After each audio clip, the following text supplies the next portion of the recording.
Assalamualaikum warahmatullahi wabarakatuh. Saya Dunia Cynthia dengan NIM 1916040062 dari Akuntansi Syariah B. Di sini menyampaikan pemahaman saya mengenai materi SPM yang diajukan sebagai UTS untuk mata kuliah Sistem Pengendalian Manajemen. Di mana bab pertama yaitu tentang Sistem Pengendalian Manajemen. Yang perlu kita ketahui yang pertama yaitu definisi dari sistem pengendalian manajemen ini sendiri.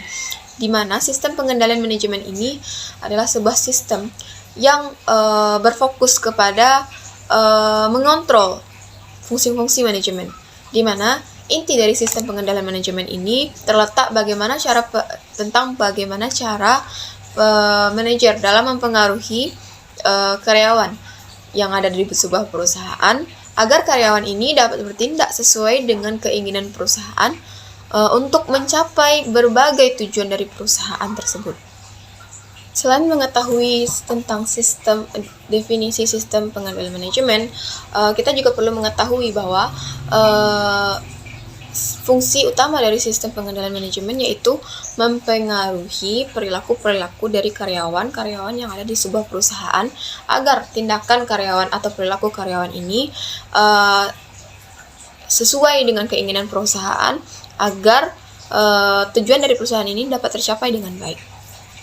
Selain mengetahui fungsi utama dari sistem pengendalian manajemen di sebuah perusahaan, kita juga mengetahui kenapa sistem pengendalian manajemen di perusahaan itu sangat penting. Karena sistem pengendalian manajemen ini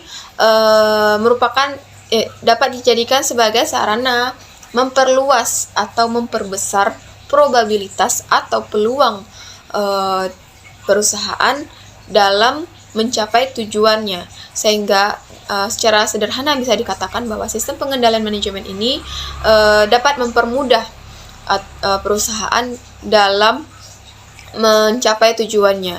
Sistem pengendalian manajemen ini dapat membuka probabilitas perusahaan dalam mencapai tujuannya. Setelah kita mengetahui kenapa sistem pengendalian manajemen itu sangat penting dalam perusahaan, kita juga harus mengetahui bahwa dalam penerapan sistem pengendalian manajemen dalam perusahaan ini juga terdapat kemungkinan kegagalan dalam pengendalian manajemen. Di mana kegagalan dalam pengendalian manajemen ini ada 3. Yang pertama yaitu kerugian finansial yang sangat besar, di mana kerugian ini tentu saja mempengaruhi mempengaruhi kinerja perusahaan dan kinerja karyawannya, serta sangat berpengaruh bagi perusahaan. Di mana contohnya seperti anggaran yang telah kita anggarkan sesuai dengan perencanaan sebelumnya, ternyata anggaran ini lebih kecil dari biaya yang seharusnya dikeluarkan oleh perusahaan. Dengan artian biaya yang dikeluarkan ternyata secara tidak terduga lebih besar daripada anggaran yang telah kita rencanakan sebelumnya. Yang kedua, kegagalan dalam pengendalian manajemen juga bisa menyebabkan rusaknya reputasi, di mana reputasi dalam artian reputasi perusahaan. Kenapa kegagalan dalam pengendalian manajemen bisa menyebabkan rusaknya reputasi perusahaan? Karena kita sudah mengetahui fungsi utama dari sistem pengendalian manajemen yaitu mempengaruhi perilaku dari karyawannya untuk bekerja sesuai dengan keinginan perusahaan agar tujuan dari perusahaan ini dapat tercapai. Jika perilaku karyawan ini tidak sesuai dengan yang diharapkan atau yang ditentukan dalam sistem pengendalian manajemen, tentu ini juga akan berdampak buruk pada perusahaan. Contohnya, produk yang dihasilkan, contohnya jika karyawan perusahaan memiliki kinerja yang buruk, maka ini juga berpengaruh terhadap produk yang dihasilkan oleh perusahaan. Dimana jika produk yang dihasilkan oleh perusahaan ini gagal atau buruk, maka konsumen maupun calon konsumen ataupun pihak-pihak eksternal dari perusahaan akan memandang buruk tentang kinerja perusahaan.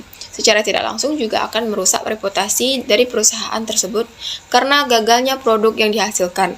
Karena penyebab dari gagalnya produk yang dihasilkan ini ternyata dari kinerja karyawan yang tidak sesuai dengan penerapan sistem pengendalian manajemen. Yang ketiga yaitu kegagalan bagi perusahaan. Jika kerugian finansial yang besar serta rusaknya reputasi perusahaan ini tidak segera diatasi oleh perusahaan, maka masalah-masalah seperti ini dapat mengakibatkan kegagalan bagi perusahaan, atau dalam artian perusahaan gagal dalam menjalankan fungsi-fungsi dalam perusahaannya. Juga gagalnya pengendalian manajemen juga bisa berakibat kebangkrutan pada perusahaan, di mana seperti sebelumnya dikatakan bahwa biaya-biaya yang dikeluarkan ternyata lebih besar dari anggaran yang direncanakan. Hal ini juga dapat mengakibatkan kebangkrutan bagi perusahaan jika terjadi terus-menerus, maupun reputasi perusahaan yang rusak juga bisa mengakibatkan kebangkrutan atau kegagalan bagi perusahaan. Setelah sebelumnya kita mengetahui bahwa ada kemungkinan kegagalan dalam penerapan pengendalian manajemen, kita juga harus mengetahui bahwa terdapat penyebab masalah dalam pengendalian manajemen. Yang pertama yaitu kurangnya pengarahan, di mana yang dimaksudkan ini pengarahan kepada karyawan. Jika arahan atau informasi yang diberikan kepada karyawan ini kurang atau tidak detail, maka karyawan tentu saja tidak tahu apa yang sebaiknya mereka lakukan, apa yang seharusnya mereka lakukan, apa yang seharusnya tidak mereka lakukan.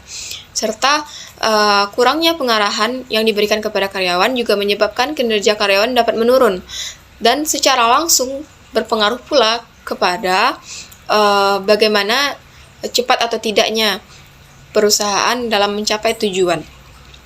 Dan jika kurangnya pengarahan pada karyawan ini terjadi, tentu saja hal ini dapat menyebabkan berbagai masalah dalam perusahaan, termasuk dalam pengendalian manajemen yang telah diterapkan sebelumnya. Maka dari itu, pengarahan kepada karyawan ini harus diberikan secara detail dan secara jelas agar karyawan dapat mengetahui apa yang bisa mereka lakukan agar tujuan dari perusahaan ini dapat dicapai dengan baik.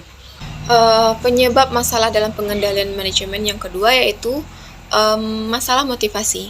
Masalah motivasi ini berkaitan juga tentang kepribadian karyawan. Jika tujuan dari karyawan dengan tujuan perusahaan saja tidak sinkron atau tidak sejalan, maka juga bisa menyebabkan berbagai masalah. Dan juga karyawan perlu tahu bahwa motivasi mereka bekerja itu ya untuk mencapai tujuan dari perusahaan. Karyawan juga harus mengetahui motivasi mereka ini sangat-sangat berguna dalam menjalankan berbagai kegiatan dalam perusahaan.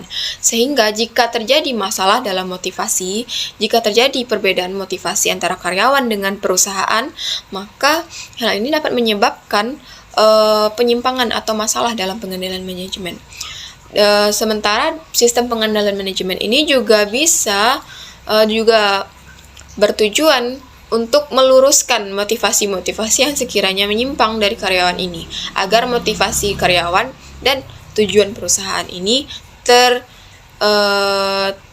terjalin dengan baik, atau motivasi antara karyawan dengan perusahaan ini sama, sehingga tujuan perusahaan dapat tercapai dengan baik karena motivasi dari karyawannya sudah sesuai dengan perusahaan. Penyebab masalah dalam pengendalian manajemen yang ketiga yaitu keterbatasan individu, di mana keterbatasan individu ini juga dapat disebabkan oleh kemampuan yang kurang, pengalaman yang kurang, pengetahuan yang tidak mumpuni, atau bahkan fisik dari karyawan atau individu dalam perusahaan ini yang tidak sesuai dengan yang dibutuhkan oleh perusahaan. Maka keterbatasan ini dapat menyebabkan berbagai masalah dalam pengendalian manajemen maupun dalam perusahaan. Jika keterbatasan ini terjadi, maka secara tidak langsung hal ini dapat menghambat perusahaan dalam mencapai tujuannya. Maka dari itu, jika perusahaan telah menemukan bahwa individu-individu dalam perusahaan ini memiliki keterbatasan, maka perusahaan perlu memberikan pelatihan maupun seleksi yang lebih baik lagi agar dapat menghindari berbagai keterbatasan individu. Karena keterbatasan individu ini sangat mengganggu aktivitas perusahaan maupun menjadi penghambat perusahaan dalam mencapai tujuan perusahaan itu sendiri. Pembahasan yang kedua yaitu mengenai sistem pengendalian hasil, di mana sistem pengendalian hasil ini didefinisikan sebagai sebuah sistem pengendalian yang berfokus kepada hasil yang didapatkan dari sebuah kegiatan, dari suatu kegiatan yang dilaksanakan dalam perusahaan untuk mencapai tujuan dari perusahaan itu sendiri. Pengendalian hasil ini digunakan untuk mengendalikan perilaku dari karyawan pada berbagai tingkat dalam sebuah organisasi. Pengendalian hasil juga dapat diartikan sebagai sebuah sistem pengendalian terhadap hasil, di mana hasil yang didapatkan dari kegiatan yang dilakukan oleh karyawan ini akan diperhatikan apakah hasil tersebut sesuai atau tidak dengan keinginan perusahaan. Selanjutnya yaitu tentang pengimplementasian atau penerapan pengendalian hasil yang diterapkan pada 4 elemen yang dilakukan secara bertahap. Yang pertama yaitu mengidentifikasi dimensi kinerja, di mana di dalam mengidentifikasi dimensi kinerja ini perlu mengetahui bagaimana tingkat efektivitas dan efisiensi kinerja dari karyawan untuk perusahaan. Yang selanjutnya yaitu pengukuran kinerja, di mana pengukuran atau penilaian ini dilakukan terhadap hasil dari kegiatan atau kinerja dari karyawan yang telah karyawan berikan kepada perusahaan. Maka akan diukur, akan diberi penilaian dari kegiatan yang dilakukan oleh karyawan itu. Selanjutnya yaitu pengaturan target kinerja, di mana dalam melakukan kegiatan, karyawan tentu harus memiliki target untuk kinerja mereka masing-masing. Maka dilakukanlah pengaturan atau penyusunan target-target apa saja yang sekiranya harus dicapai oleh seorang karyawan dalam perusahaan. Selanjutnya yaitu pemberian imbalan. Pemberian imbalan ini adalah sebuah kegiatan yang memberikan insentif kepada karyawan sesuai dengan hasil yang telah diberikan karyawan ini kepada perusahaan. Pembahasan mengenai pengendalian terhadap tindakan, personal, dan budaya.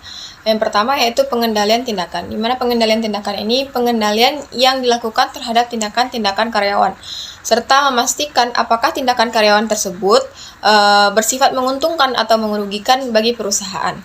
Pengendalian tindakan memiliki 4 bentuk dasar. Yang pertama, pembatasan perilaku.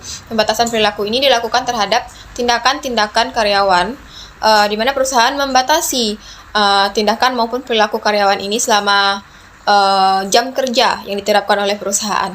Karena tidak menutup kemungkinan karyawan akan melakukan tindakan atau perilaku yang negatif selama jam operasional perusahaan. Dengan itu, maka perusahaan membentuk pembatasan perilaku agar karyawan mematuhi semua peraturan dalam perusahaan dan mengerjakan semua apa yang diperintahkan oleh atasannya, serta dapat meminimalisir berbagai tindakan negatif maupun tindakan yang tidak diinginkan oleh perusahaan selama jam kerja karyawan ini. Yang kedua yaitu penilaian pratindakan, di mana sebelum bertindak, karyawan tentu memiliki beberapa rencana yang akan dilaksanakan oleh karyawan tersebut.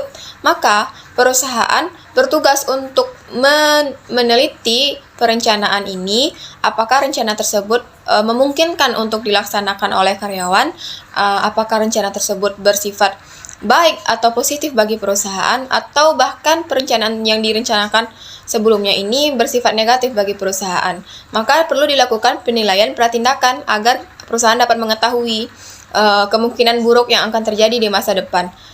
Sama saja dengan penilaian pratindakan ini sebagai antisipasi perusahaan agar tidak mengalami penyimpangan selama kegiatan perusahaan itu sendiri.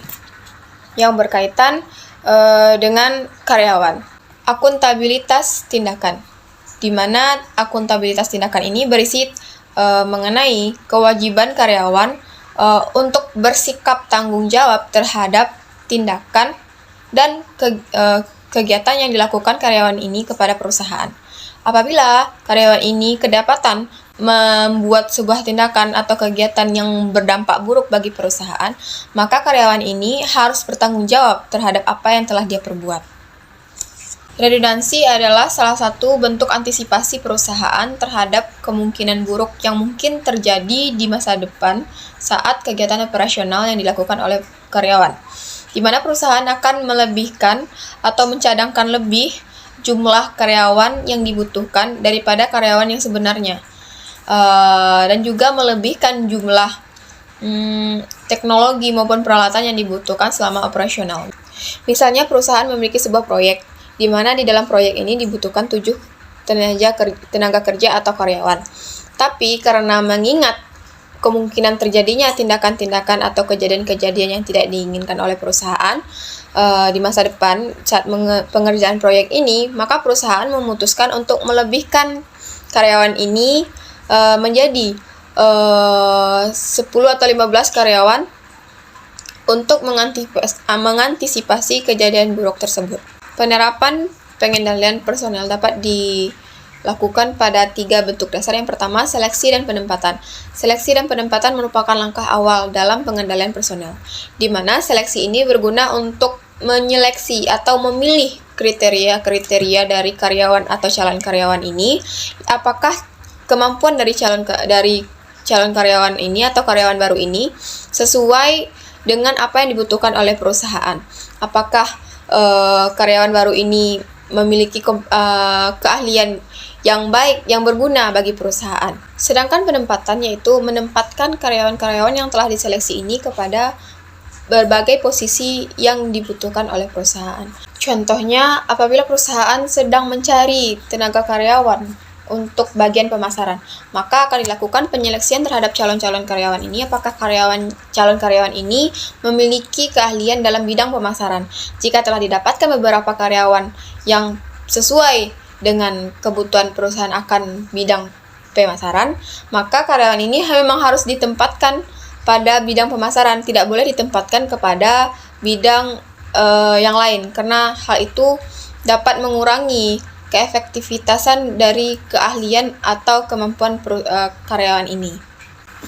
Setelah dilakukan seleksi dan penempatan terhadap calon karyawan atau karyawan baru ini, maka karyawan yang baru ini akan diberlakukan sebuah pelatihan dengan tujuan agar mengasah lebih dalam tentang kemampuan karyawan ini terhadap bidang yang dikuasainya, serta memberikan ilmu-ilmu baru yang dibutuhkan oleh karyawan ini dalam kegiatan operasional dalam perusahaan. Serta dari pelatihan ini, karyawan akan dibentuk motivasinya dalam bekerja. Maka pelatihan ini merupakan bentuk dasar yang kedua dari penerapan pengendalian personel. Bentuk dasar yang terakhir dari penerapan pengendalian personel yaitu desain pekerjaan dan persediaan sumber daya yang dibutuhkan. Nah, selama kegiatan operasional yang akan dilakukan oleh karyawan yang telah diseleksi dan diberi pelatihan ini, maka pihak manajemen perlu memberikan desain pekerjaan yang bagus agar dapat meningkatkan motivasi karyawan dalam melakukan pekerjaannya, serta karyawan akan lebih semangat dalam melakukan pekerjaannya, dan tentu saja hal ini berdampak positif bagi perusahaan. Selanjutnya ada pengendalian terhadap budaya, di mana pengendalian terhadap budaya ini berkaitan dengan norma perilaku etika karyawan selama melaksanakan kegiatan operasional dalam perusahaan, serta berkaitan dengan tentang bagaimana karyawan ini membiasakan diri atau beradaptasi dengan budaya perusahaan.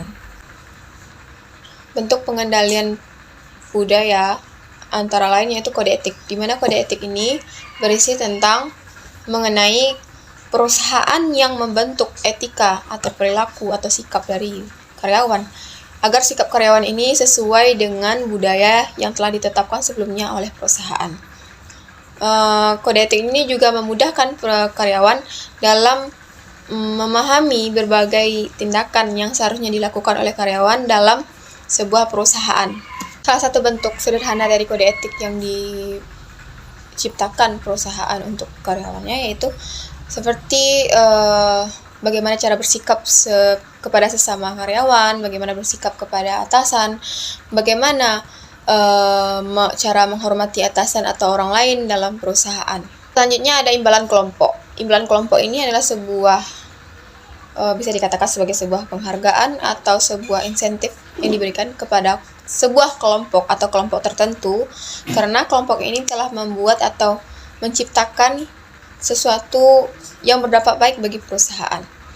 Misalnya perusahaan A memiliki karyawan yang bekerja dengan keras dan baik, maka perusahaan A ini mendapatkan penghargaan di antara perusahaan-perusahaan lain sebagai perusahaan yang memiliki karyawan yang bertanggung jawab.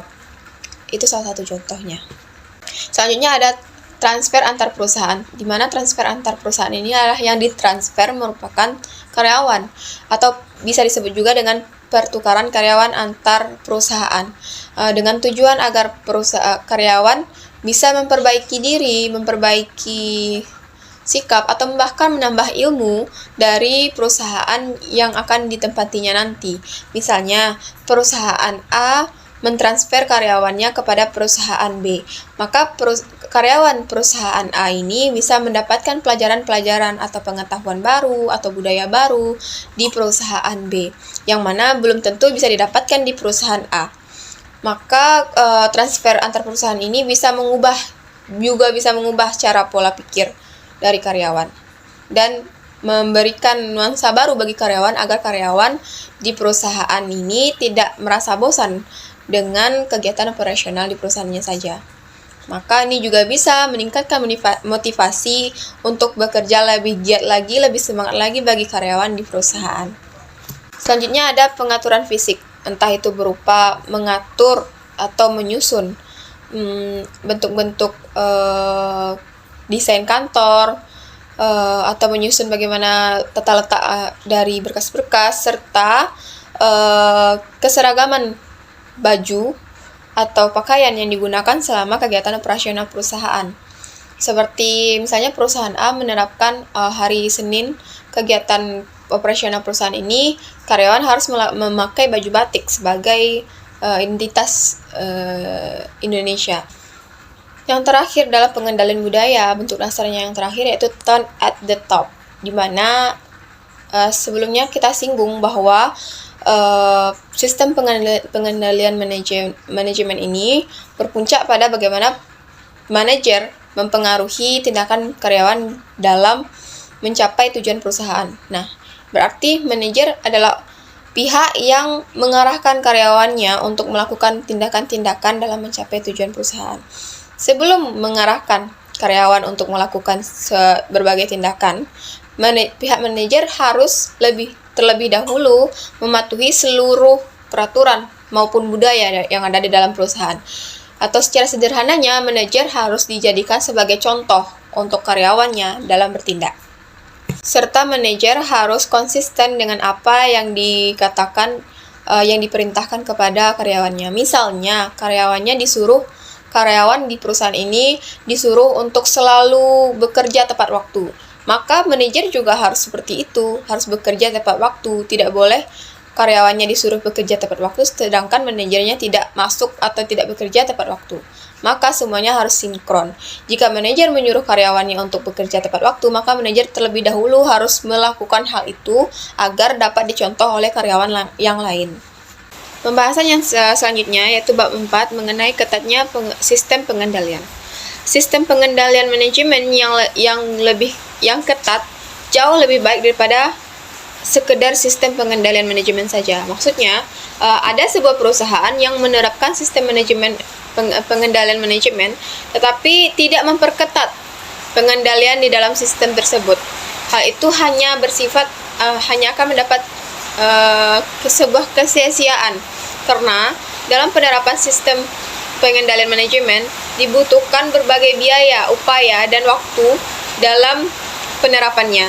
Jika sistem pengendalian manajemen di sebuah perusahaan tidak diberlakukan secara ketat, maka semua tindakan atau upaya perusahaan akan berakhir sia-sia. Maka diperlukanlah sistem pengendalian manajemen yang ketat. Adapun tujuan utama dalam ketatnya sistem pengendalian yaitu dengan sistem pengendalian yang ketat dapat meningkatkan probabilitas atau peluang perusahaan dalam mencapai tujuan perusahaan tersebut. Ketatnya sistem pengendalian ini sangat bermanfaat, sangat berpengaruh, sangat penting bagi sebuah perusahaan agar semua upaya yang dilakukan dalam sistem pengendalian manajemen tidak berakhir sia-sia. Selain meningkatkan probabilitas tercapainya tujuan dari perusahaan, ketatnya sistem pengendalian juga memiliki peran penting dalam penghindaran resiko-resiko yang akan terjadi di masa depan. jika sistem pengendalian dalam perusahaan itu ketat, maka perusahaan juga bisa mengantisipasi untuk terhindarnya dari resiko-resiko yang tidak diinginkan maupun kejadian-kejadian yang tidak diinginkan oleh perusahaan di masa yang akan datang. Ketatnya pengendalian hasil dapat dilihat dari bagaimana perusahaan memberikan target kepada karyawan, target-target apa yang harus dicapai oleh karyawan. Jika perusahaan menerapkan sistem bahwa setiap karyawan di dalam perusahaan tersebut harus menuntaskan setiap target yang diberikan kepada mereka, maka hal ini juga bisa disebut sebagai salah satu bentuk ketatnya sistem pengendalian hasil. Apabila target tersebut diberikan kepada karyawan dan karyawan dapat menyelesaikan target tersebut di dalam jangka waktu yang ditetapkan, maka karyawan tersebut telah menjadi bukti bahwa ketatnya sistem pengendalian hasil itu membawa dampak yang baik terhadap perusahaan.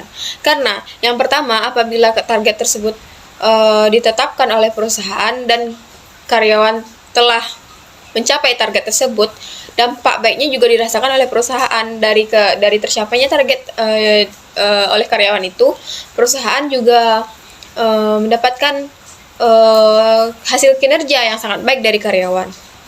Maka inilah yang disebut dengan ketatnya pengendalian hasil, dengan menetapkan berbagai target untuk setiap kegiatan dari karyawan tersebut. Untuk ketatnya pengendalian tindakan dapat dilihat dari misalnya perusahaan ingin memberikan sebuah tugas kepada karyawannya. Nah, perusahaan harus terlebih dahulu menyeleksi dan mengetahui bagaimana tingkat pengalaman, pemahaman, kemampuan karyawan yang akan diberi tugas tersebut agar menghindari resiko-resiko yang tidak diinginkan. Ketatnya pengendalian tindakan dapat dilakukan dengan bentuk dasar pengendalian tindakan itu sendiri. Misalnya pembatasan perilaku. Dalam kegiatan operasional harus diberlakukan pembatasan perilaku terhadap karyawan-karyawan yang ada di dalam perusahaan agar karyawan-karyawan tersebut tidak melakukan penyimpangan tindakan. Misalnya karyawan-karyawan tersebut selama melakukan kegiatan operasional di dalam perusahaan dilarang untuk melakukan hal-hal lain di luar keperluan perusahaan. Karyawan diharuskan untuk fokus dalam kegiatan operasional perusahaan. Yang selanjutnya juga penilaian tindakan, di mana sebelum bertindak pasti ada rencana yang sudah ditetapkan sebelumnya.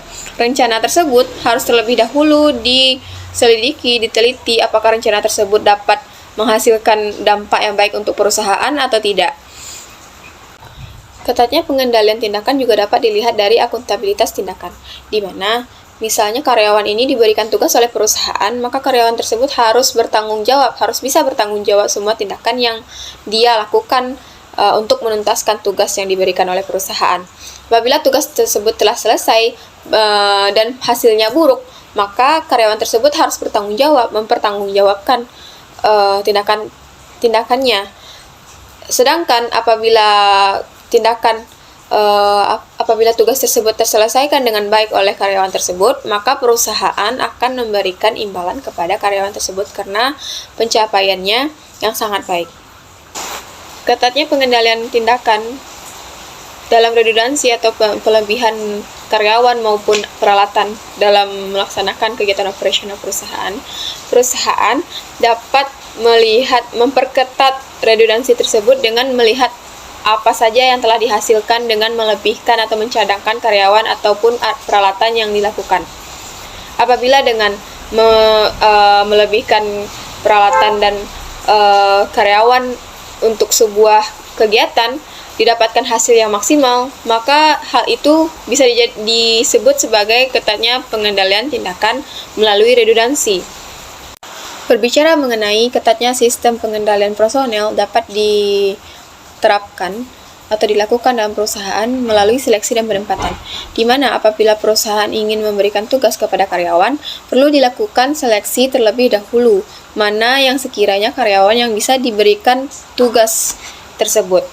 Bentuk dari ketatnya pengendalian terhadap budaya dalam sebuah perusahaan dapat dilihat dengan melalui kode etik.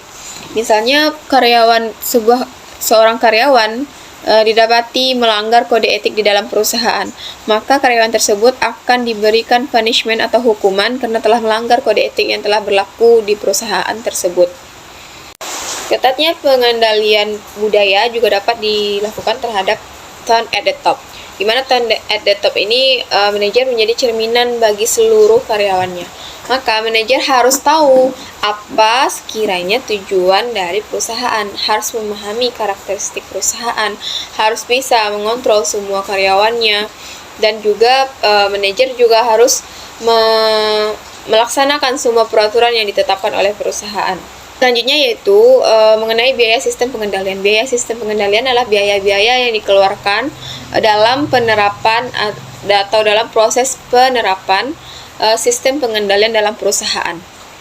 Biaya sistem pengendalian ini terbagi atas dua, yaitu yang pertama biaya langsung, di mana biaya ini berasal langsung dari kegiatan penerapan pengendalian dalam perusahaan. Contohnya misalnya dalam kegiatan redundansi, di mana perusahaan membuat cadangan entah itu tenaga kerja karyawan ataupun peralatan. Cadangan tersebut akan mengeluarkan biaya. Nah, biaya yang dikeluarkan ini akan disebut sebagai biaya langsung dari sistem pengendalian. Yang kedua yaitu biaya tidak langsung. Biaya tidak langsung ini biasanya berasal dari kegiatan yang berada di luar penerapan sistem pengendalian. Dan biasanya biaya tidak langsung ini berasal atau dikeluarkan karena ada tindakan-tindakan penyelewengan selama penerapan sistem pengendalian dalam perusahaan. Contohnya, misalnya karyawan contohnya selama penerapan sistem pengendalian dalam sebuah perusahaan, seorang karyawan didapati melakukan sebuah kecurangan,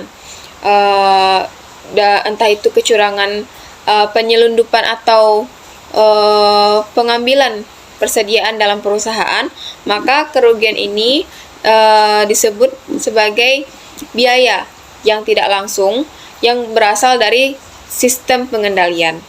Itu juga bisa dilihat melalui contoh bentuk biaya tidak langsung, yaitu pembelian peralatan kantor yang mendukung dalam penerapan sistem pengendalian. Selanjutnya ada perubahan perilaku. Perubahan perilaku ini adalah efek samping dari penerapan sistem pengendalian manajemen dan juga berhubungan dengan sistem pengendalian manajemen, yang mana perubahan perilaku ini juga menimbulkan biaya tidak langsung yang akan dikeluarkan oleh perusahaan. Biasanya perubahan perilaku ini berdampak buruk karena dari terjadinya perubahan perilaku ini, perusahaan terpaksa mengeluarkan biaya untuk mengatasi perubahan perilaku tersebut. Misalnya karyawan yang lalai dalam mengerjakan tugasnya. Perubahan perilaku ini menyebabkan menurunnya kinerja perusahaan, dan perusahaan akan menjadi rugi karena tidak mendapat feedback dari menggaji karyawan tersebut karena kinerja karyawan tersebut yang buruk akibat dari perubahan perilakunya.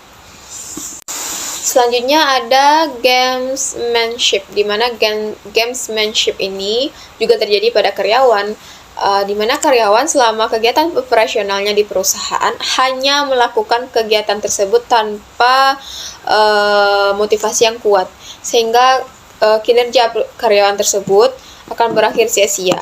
Atau secara sederhananya dapat dikatakan bahwa karyawan ini menganggap pekerjaan mereka itu hanya sebuah permainan, di mana kinerjanya hanya main-main saja, tidak memperhatikan, tidak bekerja untuk mencapai tujuan perusahaan, tidak peduli dengan tujuan perusahaan.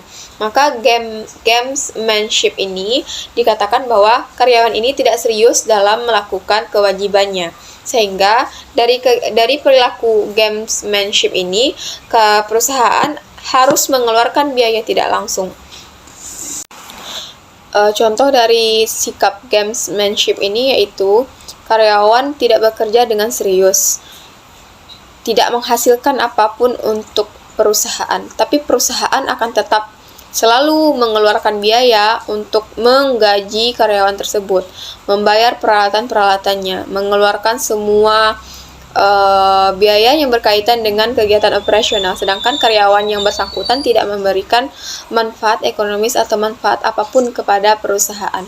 Maka ini juga gamesmanship ini menimbulkan biaya tidak langsung dalam sistem pengendalian dalam sebuah perusahaan. Selanjutnya ada juga yang dinamakan dengan perilaku negatif, di mana perilaku negatif ini merupakan efek dari ketidakmampuan karyawan dalam mengikuti sistem pengendalian yang diterapkan di dalam perusahaan, sehingga karyawan memiliki perilaku yang negatif terhadap perusahaan. Misalnya, perusahaan menerapkan bahwa karyawan tidak boleh mengambil cuti selama pekerjaan. Hal ini bisa menyebabkan perilaku negatif dari karyawan. Misalnya, karyawan nekat melakukan penggelapan dana karena tidak diberikan cuti di dalam perusahaan tersebut. Itu merupakan salah satu contoh perilaku negatif. Yang terakhir ada penundaan pekerjaan. Jika penundaan pekerjaan ini terjadi, maka penundaan pekerjaan ini akan berdampak sangat besar terhadap sebuah perusahaan. Karena penundaan pekerjaan dapat menghambat tercapainya tujuan dari perusahaan tersebut. Jika perusahaan tersebut memiliki tujuan yang ingin dicapai dalam waktu 3 tahun, tapi karena ada penundaan pekerjaan dari karyawannya, maka tujuan tersebut akan dicapai dalam waktu 5 tahun, yang mana pencapaian tujuan perusahaan ini akan membutuhkan waktu yang lebih lama dari perkiraan. Penundaan pekerjaan dalam perusahaan akan menimbulkan biaya tidak langsung, karena target yang ditetapkan oleh perusahaan tidak tercapai karena penundaan pekerjaan yang dilakukan oleh karyawan-karyawannya, sehingga akan lebih banyak mengeluarkan biaya selama kegiatan operasional dalam mencapai tujuan tersebut. Seperti contoh yang telah saya sebutkan sebelumnya, bahwa misalnya perusahaan memiliki target untuk mencapai tujuan A dalam waktu 3 tahun. Tetapi karena penundaan pekerjaan yang dilakukan oleh karyawan, maka target atau tujuan perusahaan tersebut hanya akan bisa dicapai setelah 5 tahun. Maka bisa disebut bahwa penundaan pekerjaan ini memiliki dampak yang sangat-sangat besar terhadap kinerja perusahaan. Dan tentu saja selama penundaan pekerjaan ini, perusahaan akan mengalami kerugian dan mengeluarkan biaya tidak langsung yang sangat banyak. Baiklah, hanya itu saja yang bisa saya sampaikan sebagai ajuan untuk ujian tengah semester mata kuliah Sistem Pengendalian Manajemen. Saya Julina Cynthia dari Akuntansi Syariah B mengucapkan terima kasih banyak. Assalamualaikum warahmatullahi wabarakatuh.